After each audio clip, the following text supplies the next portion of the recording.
Olá a todos, sejam todos bem-vindos ao canal. É com muita satisfação que hoje nós vamos conversar um pouquinho sobre o joio e o trigo. Mas não sem antes a gente fazer uma pequena prece para pedir para os amigos e benfeitores espirituais, bem como o Mestre Jesus, que esteja conosco, nos auxiliando nessa conversa e também beneficiando o nosso lar e a todos que moram nele e estão ao seu redor. Que assim seja. Eu vou compartilhar com vocês aqui a minha tela, que é a palavra sobre o joio e o trigo, que nós vamos conversar hoje sobre um pouquinho sobre isso. Vamos lá. Nós vamos falar sobre essa parábola, a parábola do joio e do trigo, que brevemente eu vou falar para vocês um pouquinho sobre ela. Eu vou ler um trechinho dela e a gente depois vai discorrer sobre isso, para a gente entender um pouquinho sobre o que Jesus quis nos trazer quando colocou e quando falou sobre essa parábola.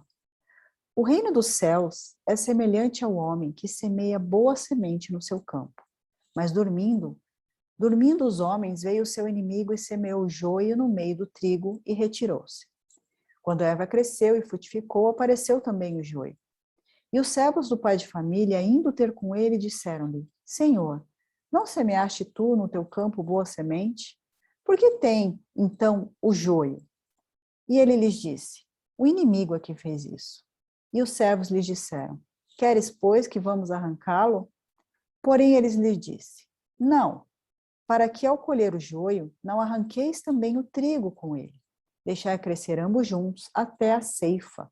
E por ocasião da ceifa, direi aos ceifeiros: Colhei primeiro o joio, atai-o em molhos, para queimar, mas o trigo ajuntai no meu celeiro. Essa parábola está em Mateus, capítulo 13, versículo de 24 a 30.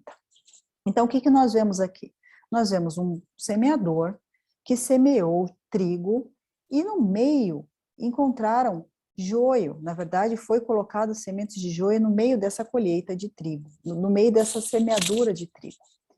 E aí, os funcionários, os servos, perceberam que tinha o joio ali no meio do trigo e foram falar com o Senhor.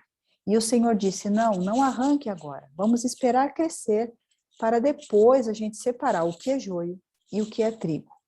Então, assim, nós vamos entender um pouquinho sobre isso. Primeiro, vamos ter que entender quem é o semeador. Jesus é o grande semeador.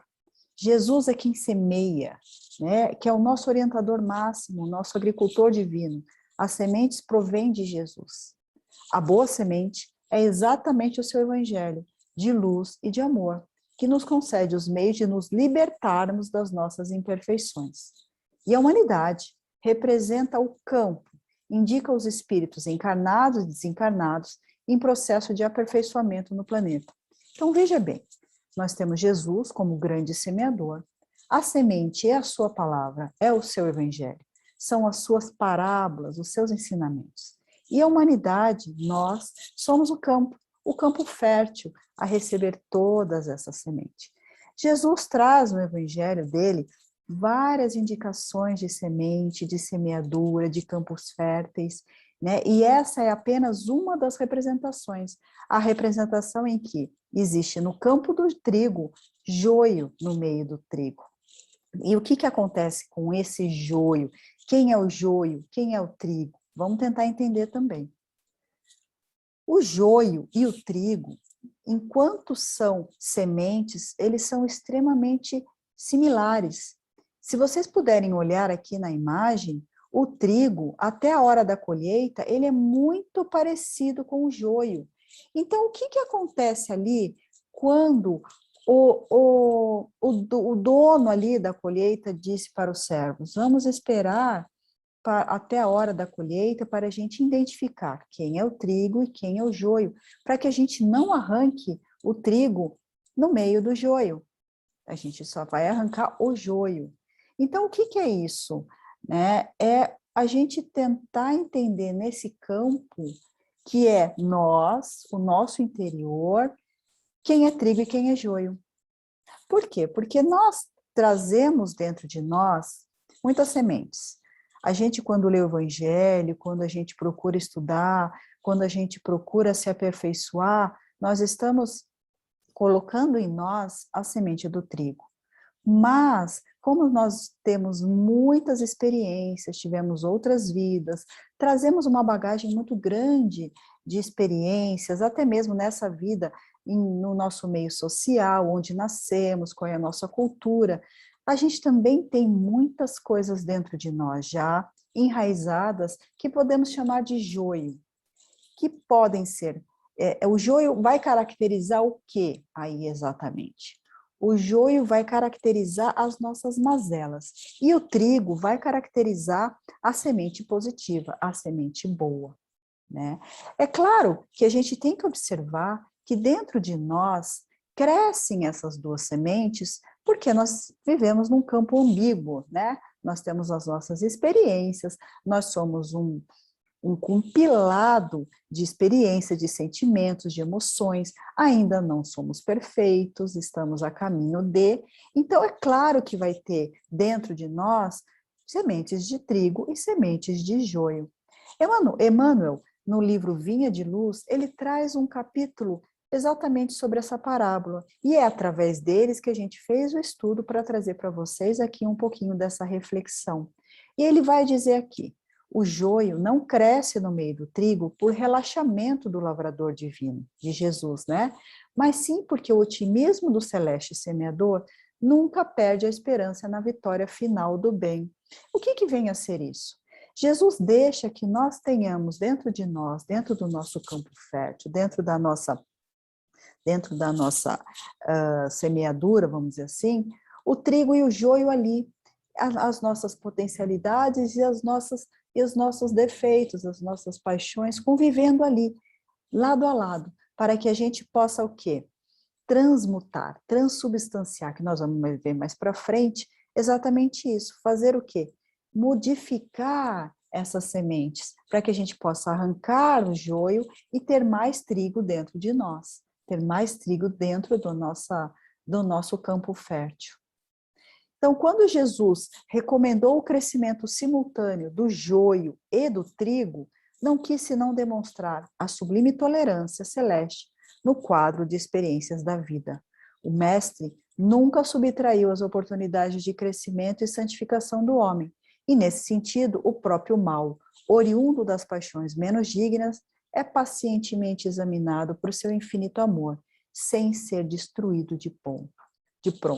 Então, veja bem, nós temos um campo fértil, nós temos joio e trigo dentro de nós temos as nossas potencialidades, as nossas virtudes, mas também trazemos muitas mazelas, trazemos muitas paixões, e Deus é paciente e espera que a gente resolva essas mazelas de uma maneira gradual, de uma maneira dentro do nosso tempo, dentro dos nossos limites, né? Então, não é Jesus, Deus, não é aquele lavrador ansioso que vai arrancando tudo, porque pode o quê? Arrancar também o trigo, pode arrancar potencialidades.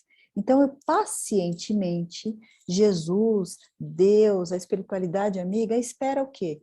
Que nós, né, saibamos identificar em nós mesmos, através das nossas experiências, através das nossas vivências, nessa encarnação ainda e também nas outras, a gente possa identificar quem é o trigo e quem é o joio dentro de nós, e poder fazer a escolha, e poder arrancar mais o joio e deixar frutificar cada vez mais em nós o trigo, que é a parte positiva.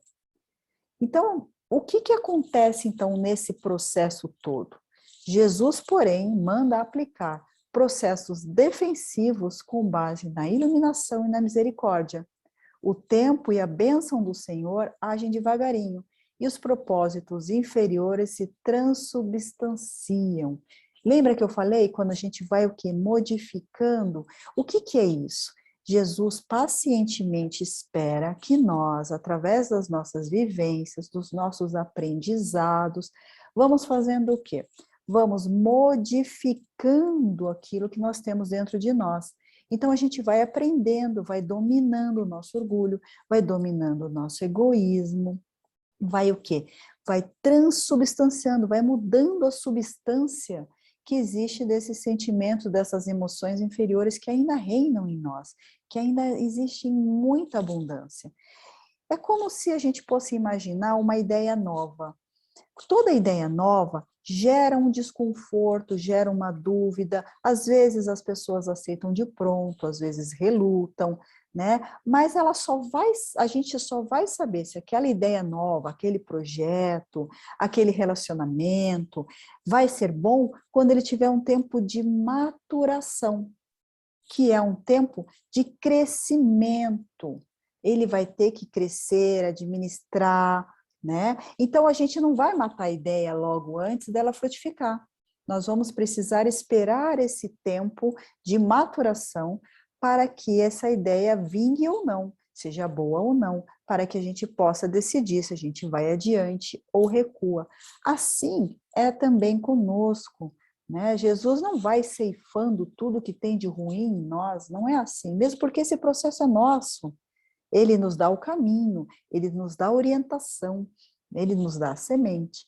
Agora, o que nós vamos plantar vai depender de cada um, porque não tem aquela frase que diz: a semeadura é livre, mas a colheita é obrigatória. Então, se eu planto trigo, colherei trigo. Se eu planto joio, colherei joio. Se eu planto espinho, eu colherei espinho. Se eu planto rosas, colherei rosas. E é assim que é. Então, nós vamos ter que o quê? Ir plantando em nós cada vez mais sementes positivas, né? Então, o que Jesus espera? Ele espera que a gente entenda esse processo. Ele espera que a gente aprenda com esse tempo, que é individual, é de cada um. Não dá para todos terem o mesmo tempo. A gente sabe disso. A gente reconhece nas pessoas o seu tempo. Quem tem filhos, e às vezes se você se pega comparando um com o outro, você vê que são diferentes. Um tem um tempo diferente do outro, o aprendizado é o mesmo, né? Os pais são os mesmos, a educação é a mesma, mas às vezes a gente tem que diferenciar ali, porque cada um tem o seu tempo de aprendizado, a sua maneira de aprender, e assim somos nós, porque nós somos seres individualizados, nós temos a nossa experiência, nós temos o nosso interior, nós temos o nosso trabalho, né? A gente escolhe qual o tipo de trabalho que teremos, o esforço que demandaremos, né? Então, isso é muito individual. Aqui, novamente, Emmanuel vai trazer no Vinha de Luz o seguinte: muitas plantas espinhosas ou estéreis são modificadas em sua natureza essencial pelos filtros amorosos do administrador da seara, que usa afeições novas, situações diferentes, estímulos inesperados ou responsabilidades ternas que falem ao coração. Entretanto, se chega a época da ceifa, e depois do tempo de expectativa e observação, faça então necessário a eliminação do joio em molhos. O que isso quer dizer? Eu estava falando do tempo, de que cada um tem um tempo, né? Além de nós termos o nosso tempo individual, o que acontece? Jesus, Deus, a espiritualidade querida e amiga, nos abençoa com situações novas na nossa vida. Às vezes acontecem mudanças que a gente, repentinas, chegada de amigos novos, chegadas de netinhos, filhos, sobrinhos, afeições, um emprego novo, uma casa nova, mudança de cidade, enfim, perspectivas diferentes que fazem com que a gente faça o quê? Se modifique. Alguma coisa balança ali, nos mexe, e nos mexe de maneira tenra, de maneira terna, né? Aqui ele diz, muitas plantas espinhosas, né? Então a gente imagina aquela pessoa mais carrancuda, aquela pessoa um pouco mais dura, mais exigente, né? E aí vem a chegada de um ente querido, de uma criança, de um netinho, de um filho, de um sobrinho, e transforma aquela criatura. Ela passa o quê? A ter mais docilidade, ela passa a enxergar com uma maneira mais otimista, positiva, alegre, as coisas da vida. Por quê? Porque chegou ali uma criaturinha que amoleceu aquele coração. Isso pode ser com N situações na nossa vida. Não precisa ser um netinho, um filho, um sobrinho. Podem ser, como eu disse antes, um emprego novo, com uma nova perspectiva ou novas responsabilidades. Pode ser uma casa nova, com um sol batendo todos os dias na janela, que já dá um outro ânimo. Pode ser uma cidade nova, mais calma, mais tranquila, ou até mesmo mais agitada, se era isso que eu queria. Enfim, perspectivas novas, que fazem com que a gente faça o quê? Tenha olhares diferentes, mais atentos, mais harmoniosos, mais amorosos, né? Que a gente passa o quê? A identificar coisas positivas, tá? Se isso não nos amolecer, se isso não contribuir de alguma forma, nós vamos ter que depois trabalhar com isso. De alguma forma, nós vamos ser o quê? Chamados à responsabilidade, porque tivemos o quê? A oportunidade de transubstanciar aquelas emoções, aqueles sentimentos, aqueles joios que estão dentro de nós e que a gente teima em deixar eles lá, tomando lugar do trigo, né? Tirando a possibilidade do trigo crescer com mais força, porque o joio, quando ele está ali junto no mesmo terreno, ele rouba nutrientes do trigo, ele pega nutrientes do solo para ele e deixa o trigo um pouco mais apático, um pouquinho mais sem forças ali. Então é mais ou menos o que as nossas paixões, o que os nossos defeitos, ou aquilo tudo que a gente carrega, o nosso orgulho, nosso egoísmo, faz o quê? Abafa as nossas potencialidades, faz com que a gente o quê? Perca grandes possibilidades de fazer ações melhores, de mudar as nossas perspectivas. E aí, de novo, né, a colheita não é igual para todas as sementes da terra. Cada espécie tem seu dia e a sua estação. Então, claro, quem planta alface tem um período de colheita diferente de quem planta café, né? Eu não conheço agricultura, mas a gente sabe que a alface é rápido e o café é demorado. Então, foi quando eu disse ali das pessoas, cada ser é único. Então, a nossa colheita, o nosso tempo de maturação é diferenciado, mas sempre respeitando o quê? Aquele processo de semear, de germinar, de crescer e de frutificar. Porque só após que o fruto aparece é que a gente vai reconhecer se é bom ou não. Então, quando o trigo está crescendo junto com o joio ali, naquele momento, até a hora da colheita, eu não sei quem é quem, porque eles são muito parecidos. Mas é importante depois, na hora da colheita, eu identificar o meu joio e o meu trigo. E vou escolher quem eu quero. Que a gente tem que fazer o quê? Recolher o joio, atar em molhos e queimar. Para que a gente faça o quê? Deixe mais trigo florescer entre nós. Então, também tem uma frase de Jesus que reconhece-se a árvore pelos frutos. Nós somos árvores. Que frutos estamos produzindo? Que frutos estamos ofertando para nós e para as outras pessoas? Positivos, negativos, bons, ruins, né? Então, a gente também tem o nosso tempo de maturação para a gente até mesmo entender que tipo de emoções dominam o nosso ser, que tipo de sensações, que tipo de defeitos e paixões a gente carrega com mais veemência dentro de nós. Se a gente não olhar para isso, a gente não vai conseguir identificar e não vai conseguir transubstanciar, modificar. Então, se a gente está muito ali preso no nosso orgulho, no nosso egoísmo, se a gente não olhar para isso, não encarar como joio e não arrancar, nós vamos o quê? Achar que está tudo bem, achar que está tudo certo. E o fruto não vai ser bom. Porque quanto mais afastados das leis de Deus, mais infelizes seremos. Quanto mais próximos das leis de Deus, mais felizes seremos. Então, está tudo intimamente ligado. Então, aquela semente de Jesus, que é a semente do seu evangelho, né, a boa nova, as suas recomendações, o seu guia, né, o evangelho de Jesus, é a lei de Deus. É ali, é a caminhada correta.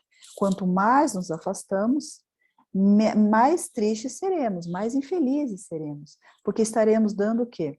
Vazão ao nosso orgulho, ao nosso egoísmo, que tem N filhotinhos, N frutinhos, que vão o quê? Minando a nossa existência e vão minando nossas relações pessoais, interpessoais, familiares, de trabalho, enfim. vão minando tudo as nossas potencialidades, vão abafando as nossas potencialidades e vão deixando que a gente fique cada vez mais egoísta e orgulhoso, e isso vai deixando que a gente trabalhe exatamente o oposto, que Jesus era pura humildade, amor, benevolência, e se a gente fica mais no orgulho e no egoísmo, a gente vai se afastando exatamente da visão de Jesus. Então, aí vem aquele momento da colheita, né? Apareceu o tempo justo. Cada homem, cada coletividade vai se exigir a extinção do joio. Não vai ter jeito, gente. Nós vamos plantar do jeito que a gente quiser. Lembra? A semeadura é livre, mas a colheita é obrigatória. Então, a gente vai ter um momento que nós vamos ter que lidar com responsabilidade sobre o que a gente plantou. Se a gente recolheu o joio e deixou o trigo, ou se a gente deixou o joio crescer de uma maneira muito maior do que ele deveria, né? Nós vamos ter que fazer o quê? Também prestar atenção naqueles processos transformadores que nos foram enviados e que foram recebidos em vão. Esses processos transformadores são inúmeros. A gente aqui pode listar uma vasta lista, mas como somos seres individuais, eles podem vir de qualquer maneira. A gente pode aprender pelo amor ou pela dor, né? E não deixa de ser transformador. Tudo vai depender de como nós vamos, das escolhas que iremos fazer. Então, às vezes, podem vir através de uma doença, de uma mudança, né? De uma situação difícil, de uma aflição, de um ente querido novo, de um filho, enfim, como disse, não dá para generalizar e nem botar uma regra, mas cada um vai ter um momento em que você vai pegar esse processo transformador e vai aproveitá-lo ou não. E aí nós vamos o quê? Ter que ter responsabilidade depois de dizer, olha, o que eu fiz com esse processo transformador? Ele foi em vão ou ele me auxiliou? Às vezes, grandes aflições que passamos, que a gente fala, meu Deus, eu não vou conseguir vencer.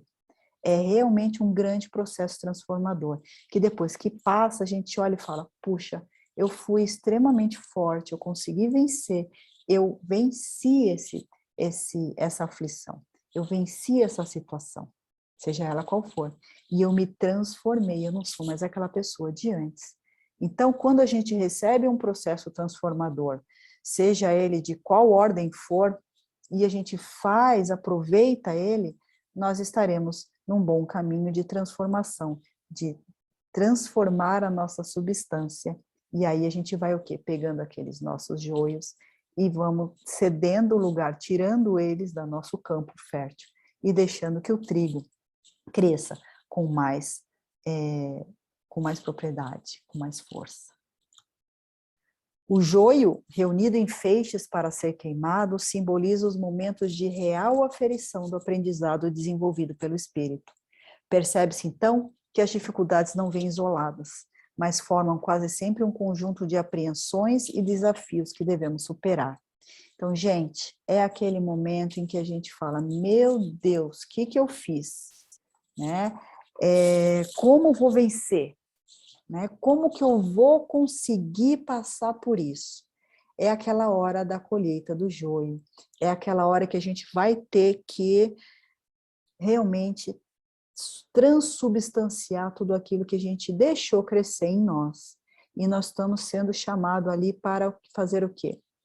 Colher. Pegar aquele joio e jogar fora. É um processo muitas vezes dolorido, tá? Mas ele é eficiente e muito positivo. Porque depois que passa, como eu disse, a gente vai o quê? Se transformar, né? Então, são os desafios que a gente vai sendo colocado à prova. E olha, a gente não pode esquecer. As provas às vezes são duras, a gente acha que não vai conseguir, mas Deus não dá uma cruz maior do que a gente possa carregar. Então, se a gente mantiver a nossa fé ali, positiva e operante, nesses momentos de grande aflição, nesses momentos de reunir o joio e atar ele em molhos e queimar, nós vamos estar mais certos de conseguir. Porque não temos nenhuma aflição que a gente não possa suportar. Parece que não, mas é isso mesmo, a gente não está afadado ao fracasso. Pelo contrário, nós estamos afadados ao sucesso, à luz, ao progresso. Então, a gente tem sempre que pensar nisso. Por mais difícil que seja, pensar que Deus não dá uma batalha maior do que a gente possa suportar. Então, gratificados seremos quando os frutos positivos puderem superar na colheita os valores menos felizes que a invigilância permitiu crescessem no transcurso da experiência. Então, foi aquilo que eu disse. A gente deixou invigilante ali que aqueles valores menos felizes crescessem. E uma hora nós vamos ter que prestar conta, porque eles cresceram e nós vamos ter que colher. E nós vamos ter que se responsabilizar pelo que a gente plantou. Então, é importantíssimo também sermos gratos por esse momento, por esses chamados, né? Por essas colheitas que vão o quê? Vão dar espaço para o nosso terreno fértil ter mais trigo do que joio. Então, como que a gente faz isso também, né? Como é que a gente faz para tirar o joio do meio da nossa plantação e ter mais trigos? Fazendo bem.